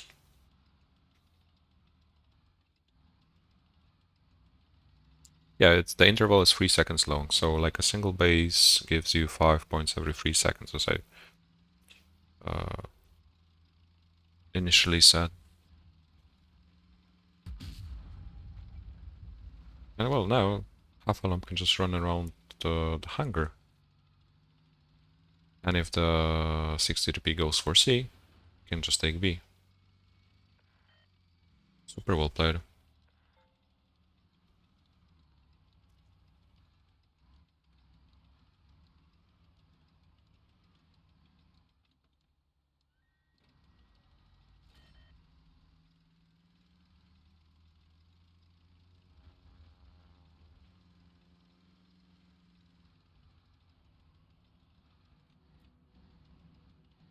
3 bases now. There's no way Hafelum is doing this.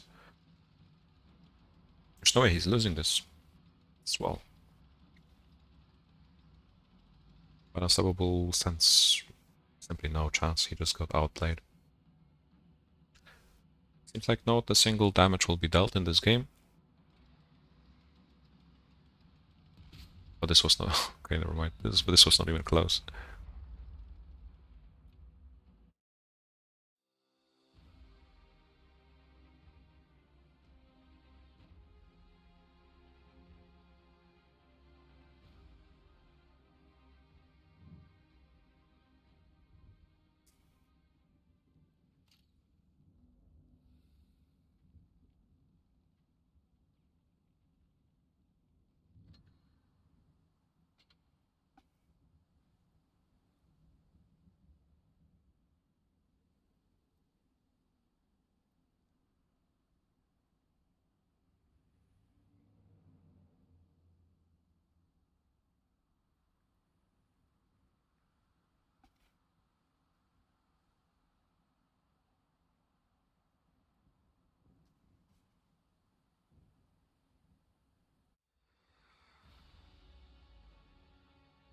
We'll come back to his favorite 103.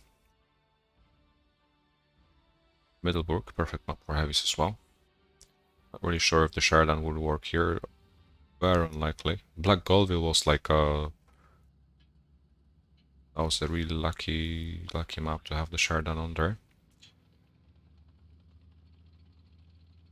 This time two heavies. Going to fight in the city, it seems. Both players going for their respective bases.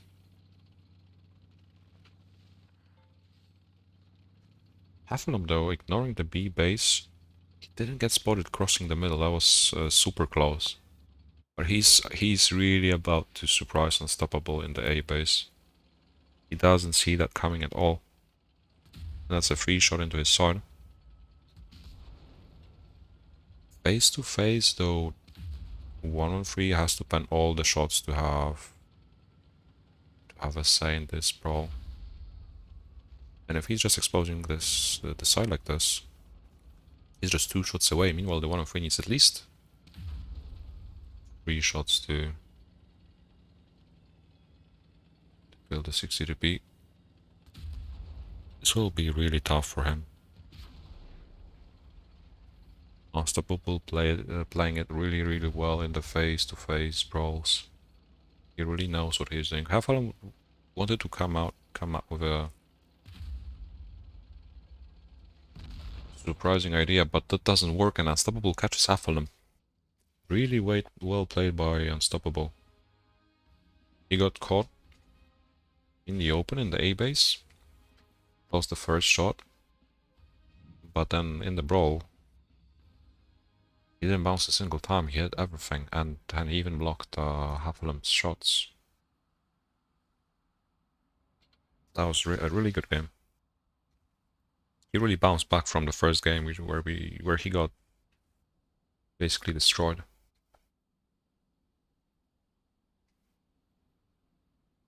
Let's see how Hafelum's reaction is going to look like. Seems like he's just deciding not to touch heavies for a while. If it works, back to the Sheridan. And again, when he picked the Sheridan, he's getting Oasis, which is not as good as like Goldville when it comes to the amount of space you can have. Really play around. But it's not as bad as Middleburg. I would say it's somewhere in between, allowing both the light and the heavy to have a chance in this brawl. B and A will be really problematic because again, once for example the 60 DP is capping the A base, the Sheridan can be annoying in the B base. If the 60 DP goes out of one base, the Sheridan can take the other one. B and A are very close to each other though. There are obstacles you can use to avoid getting shot, obviously. But it will not be a piece of cake to see See, A has been capped by the 60 DP. Half-a-lump knows the 60 DP will have to go away, just like in the Black Goldville game. And while he's going towards B, Half-a-lump was already behind him, taking the A base, potentially giving a free shot, having full control of the battle. While you're a light tank against a heavy 1v1, even if you're playing a random game, you always have to have the full control over the game. You just need to make the enemy play like you want him to play. This will be troublesome, as the escape is not as easy as Half-a-lump thought it would be. Still dealing damage, both players on 1400 HP. But this is not as easy as Black Goldville, since Unstoppable is already in the A base. And now he will have a pretty decent position if he's able to... If he's able to predict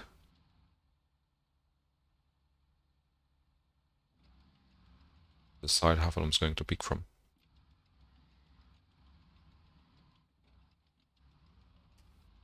And seems like so far he's making the right decision. Spotting Half-a-lump already without being spotted in return. Having two bases. He doesn't need to do anything. He doesn't need to do anything. Half-a-lump is running. Oh, that's such a great shot. And now Half-a-lump's options are really limited. He has to stop one of the bases. But to do so, he needs to peek, he needs to come close, he needs to expose himself, and he's just one shot away. Unstoppable playing this battle really well so far. Not panicking at all.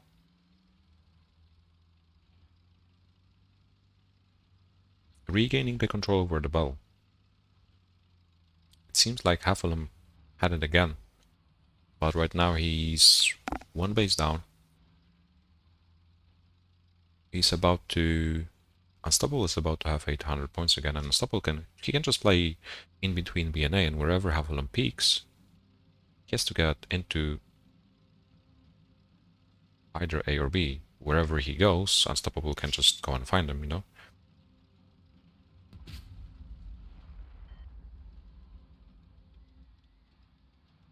He can take one more shot, he can afford it.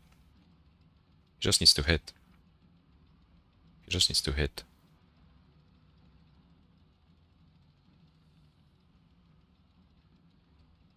And if Half-a-lump is pushed out of the A base, the points will do the work. And well done, Unstoppable. He just really drew conclusions from the first game where he didn't have control over the battle. Here, okay, the map was... The A and B area, especially on Oasis, was way more favorable for the heavy tank, but he did everything he could to minimize the chances of the Sheridan outplaying him like he did on Black Goldville.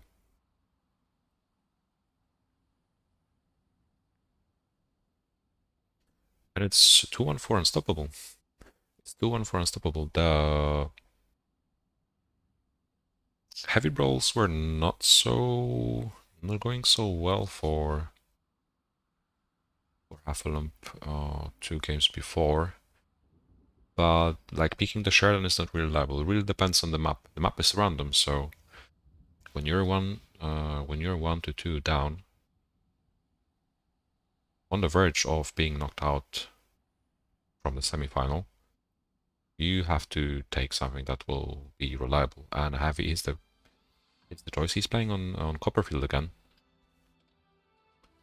I believe he played against Bomba before on Copperfield as well in the quarterfinal.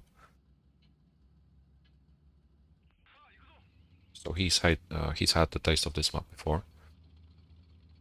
But it will also come down to a really close face-to-face, potentially brawl. And whoever bounces will lose. And there's no more room for mistakes from Half-a-lump's side.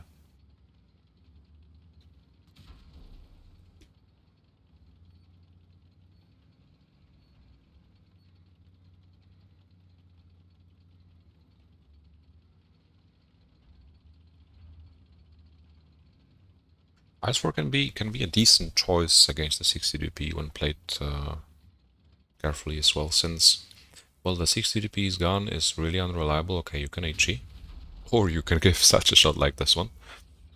Never mind. But IS4 is really able to just shoot you back in return as well. And if you're unable to, even if you pen with heat, or if you're unable to respond to an IS4 just picking you for 400 damage, you will quickly run out of HP like Unstoppable is doing right now. He already lost nearly 1k, hasn't he? And he cannot afford, okay, maybe no. In a Facehack as well, it's really easy with the IS4 to just spend 60 DP.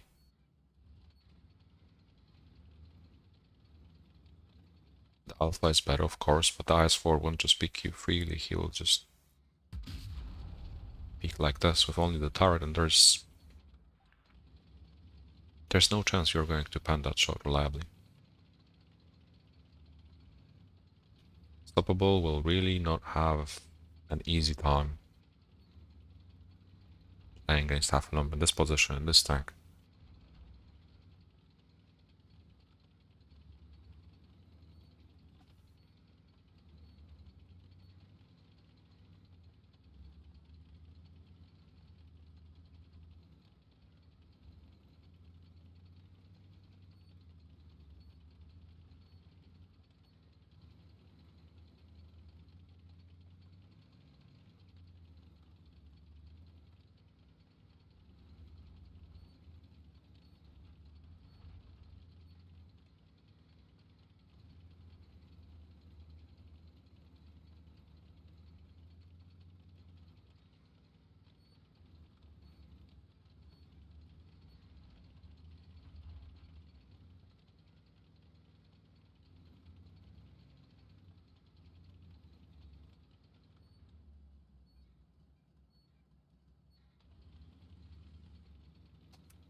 Not much happening. Everyone is scared to just overextend and potentially get knocked out from the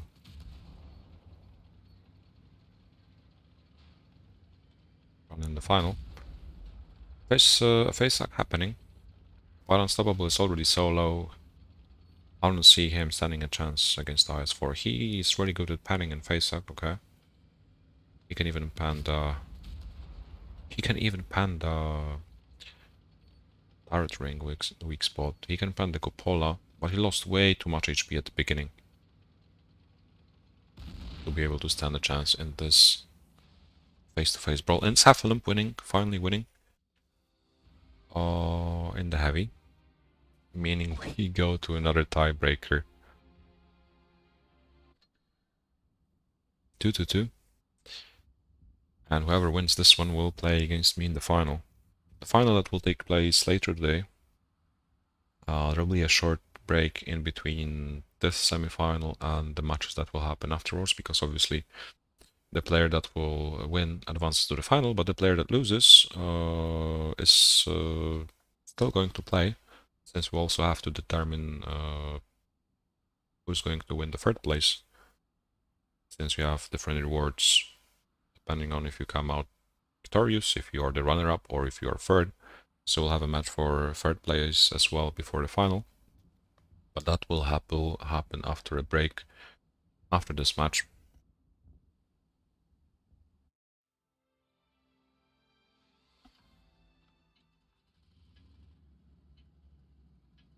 It's Copperfield again, and it's 60 DP against IS4 again. Really unlucky for Unstoppable, because Copperfield, as we saw, or the way he approached the game on this map against IS4 is it's really a pain in the neck. There is not really many options you can use, sadly. As a heavy, you're limited to the A side, especially here. Well, the only thing he could have done maybe was risking just pushing straight away and trying to surprise the IS4, because again, if he wants to play in the very same position against the IS4, it will be really, really hard. He would need to, oh well, spam a cheese maybe, hope for the Hufflepuff to bounce, but it's Unstoppable who is more likely to bounce with his inaccurate 60p gun, isn't he? So my prediction for this battle is that the players will use as much time as possible, and it will really come down to a really late brawl, just like we saw last game, but this time both players will be more healthy. Hufflepuff going in, Unstoppable not really aware. If he was just in the position, if he was playing around the ridge, that was such a free shot into the S4. He's going in now. And this is an opportunity for him because you have the S4 sideways. He can shoot you as well, but you can shoot him guaranteed for at least 600. And that's a decent trade, considering the S4 may bounce as well. 60p is not really. If he sees the front or the side, the chances of him bouncing are really, really small. Fighting hold down, that's a completely different story. Hello everyone, by the way, we're playing the tiebreaker of the semi-final, Hufflepuff against Unstoppable. Intense gameplay. He just tries to get the pixel. We can try to get a different perspective. Hufflepuff. Oh, that's such an unlucky bounce. That could have changed it.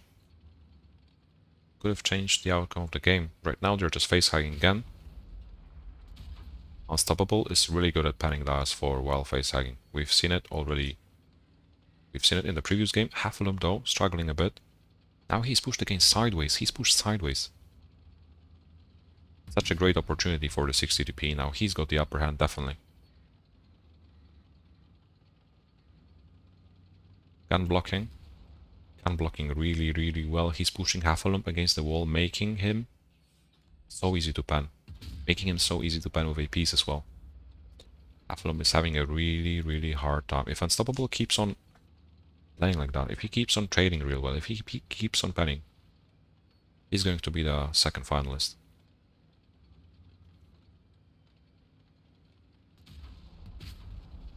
He's doing it so great. He's just one shot away from getting into the final. He's unstoppable. There's no way Hufflepuff can stop him. GG. GG, that was so well played from Unstoppable. Well done. He really drew conclusions from the previous game on Copperfield. And you could see him in the approach. He was not scared. He didn't even try to fight against the IS4 when he was hold down. But face to face, in a face hack, he didn't even hesitate. Well done to both. GG's. Unstoppable winning the semi-final, meaning he's advancing to the final. And Hufflepuff is going to play in the match for the third place against the Section Cup men. Yeah, so we've covered 4 quarterfinals. We've covered 2 semifinals. We've got 36 people watching. But it's 4 p.m., meaning we've been live for around 2 hours. And before we play the match for the third place and before we play the final, there has to be a break. A short break. Because we'll have another streamer. We'll have Robert from Top Blitz as well streaming the tournament in Spanish. He's going to arrive soon, but the matches, the remaining matches, will resume in around an hour.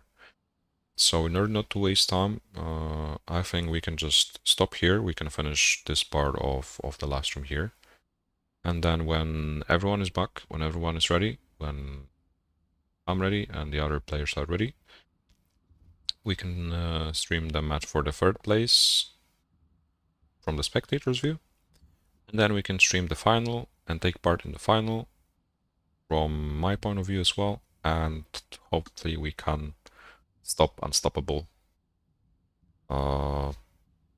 in around an hour. How about that? So I'm finishing the live stream right now. Thanks a lot for everyone that came. Tell me how it went as well. It was the first time I was streaming on PC for a while. The very first time I was commentating live as well. Hopefully didn't do that bad. The matches were really nice. Tournament so far has been really smooth. Really good organization by BlitzHub. So see you in around an hour on my channel as well on YouTube. I'm finishing this live stream and there'll be a new one in around an hour and we'll stream the remaining games. Thanks a lot once again and see you later, guys.